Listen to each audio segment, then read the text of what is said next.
আসসালামু আলাইকুম। দেশ ও দেশের বাইরে থেকে যারা এই ভিডিওটি দেখছেন, তাদের জন্য রইল শুভকামনা। আজকের ভিডিওটি একটি শরবত রেসিপি, যেটা আমরা ঘরে থাকা খুব সাধারণ ৩ টি উপকরণ দিয়েই করতে পারি। শুধু চিনাবাদামটাই বাইরে থেকে কিনে আনতে আমাদের ঘরেও থাকে একসময়। রেসিপি শরবতটি খুবই উপকারী একটি শরবত। ছোটদের জন্য, বড়দের জন্য। বাদাম আমাদের শরীরের জন্য, আমাদের ব্রেনের জন্য খুব উপকারী একটা খাদ্য। তাই ভাবলাম আজ শরবতের রেসিপিটা আপনাদের সাথে শেয়ার করি। এখানে আমি 1/2 কাপ চিনাবাদাম মেপে নিয়েছি এবং এটা ভালো করে রোস্ট করে নিয়েছি। কাঁচা বাদামটা দিয়েও হয়, তবে টেস্টটা অতটা ভালো আসে না। এখানে আমি 1/2 কাপ চিনি এবং 1/2 কাপ দুধ নিয়েছি। দুধটা জাল করে নেবেন। আবার আপনারা চাইলে দুধটা জাল করে ঘন করে নিতে পারবেন।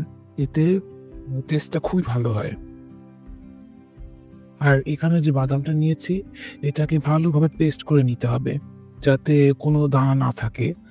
তাহলে শরবতটা খুবই সুন্দর হবে। এই যে এখানে আমি আ পেস্ট করে নিয়েছি বাদামটাকে অফিস ক্রিম। তা মানে এতটা একটু পাতলা করে নিয়েছি যাতে ভালোভাবে ব্লেন্ড হয় ব্লেন্ডার দিয়ে।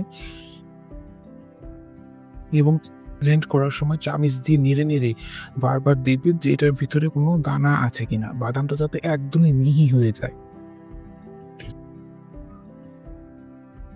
ভিডিওটি আগে বাড়ার আগে আপনাদের কাছে রিকোয়েস্ট রইল, ভিডিওটি যদি আপনাদের ভালো লাগে অবশ্যই লাইক করে দেবেন এবং আমার চ্যানেলটি সাবস্ক্রাইব করে পাশে থাকবেন।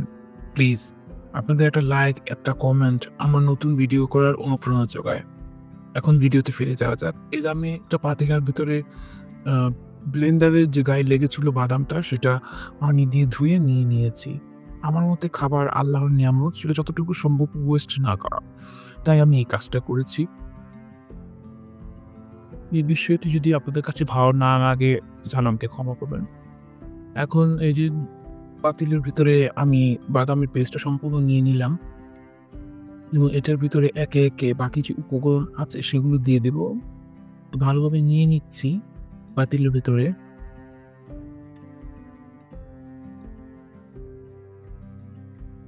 এখন একে এটার ভেতরে চিনি, তারপরে দুধ, মানে একবারে দিয়ে জাস্ট নেড়ে নিলেই, পরিমাণ মতো পানি দিয়ে নেড়ে নিলেই হয়ে যাবে। আমি নেড়ে নিচ্ছি এবং ভালোভাবে মিশিয়ে নিবেন।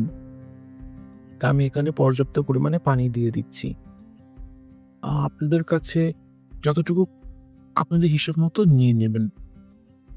আমি ভালোভাবে নেড়ে নিচ্ছি। চিনি এবং পানি সম্পূর্ণ আপনাদের টেস্ট অনুযায়ী। অনেকে আছে হালকা মিষ্টি খেতে পছন্দ করেন, অনেকে আছে বেশি মিষ্টি খেতে পছন্দ করেন।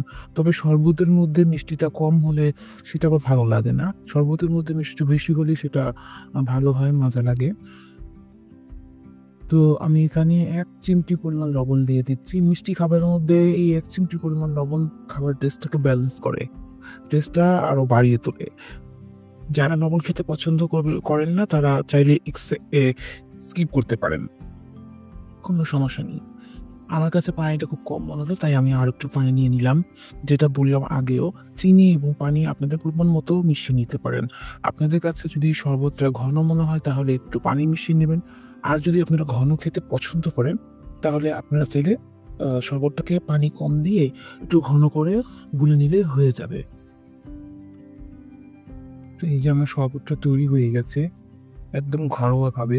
আর বাদামের শরবত, এর মধ্যে এক্সট্রা কিছু দেওয়ার প্রয়োজন নেই। বাদামের টেস্টই তো নিজস্ব একটা টেস্ট আছে। সো আমি বলব এটার ভিতরে আপনি এক্সট্রা কোনো কিছু দেবেন না। তো নিন, তৈরি হয়ে গেল আমার বাদামের শরবত। আশা করি ভিডিওটি আপনাদের কাছে ভালো লেগেছে। তো এভাবেই আমার পাশে থাকবেন। সবাইকে ধন্যবাদ ভিডিওটি দেখার জন্যে। আল্লাহ হাফেজ।